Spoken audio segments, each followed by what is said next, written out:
Hey everyone, and thank you for tuning into LearnCast. My name is Hayden Landers, and today we will be discussing some of the original economic policies that America implemented, specifically the National Bank and business taxes. Thomas Jefferson and Alexander Hamilton both wanted a better America, but they differed in opinion. Together, they were able to make some of the best policies possible. Let's start off with what the National Bank was. The National Bank was an entity that would act on behalf of the federal government and take taxes from the people, accept and send off transfer funds for the federal government, and pay debts that the government had. Other aspects of this were that it would allow for an exchange of government ownership through stock. The federal government would take a fifth of these shares, while citizens in the federal government could buy shares and transfer funds into the bank.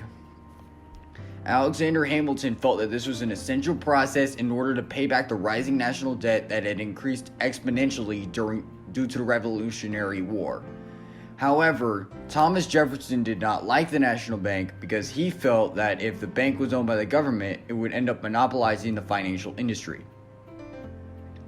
Thomas Jefferson was also skeptical of how the bank would treat common people who could not put their money in the bank because they didn't have enough to buy a share. However, he ended up compromising on this issue in order to protect the welfare of the state and to put America's capital in the region that he lived in, the South, specifically Virginia.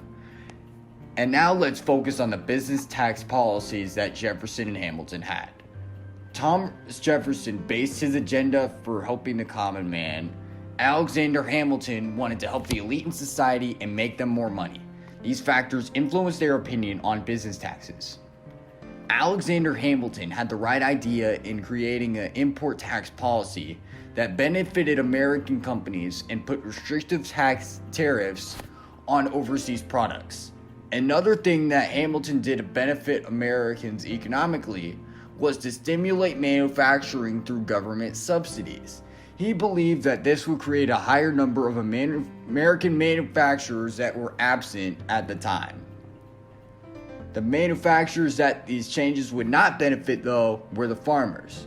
Due to the increased tax regulation that Hamilton implemented for products before sale, it was now more expensive to ship liquor than it was grain. These implementations were known as excise taxes, and it was a bad situation all around. It caused Washington, who was the president at the time, to need to send troops to calm the rioting farmers and distillers down. And when Jefferson became president, this was eventually repealed. Jefferson was not a fan of the government handouts and taxes that Hamilton implemented during his time in office. He thought that it was unfair that the farmers had to pay excise taxes to ship their alcohol, while the wealthy businessmen got money to make their businesses stronger. As I stated prior, Jefferson removed the excise tax when he rose to power. He also removed many internal taxes that were causing people to pay more than they needed to on American products. Thank you for joining me for our review of early economic policy in the US. Be sure to follow us on Spotify, subscribe to our YouTube channel, and check our website to stay up to date with latest releases. Until next time, listen, learn, repeat.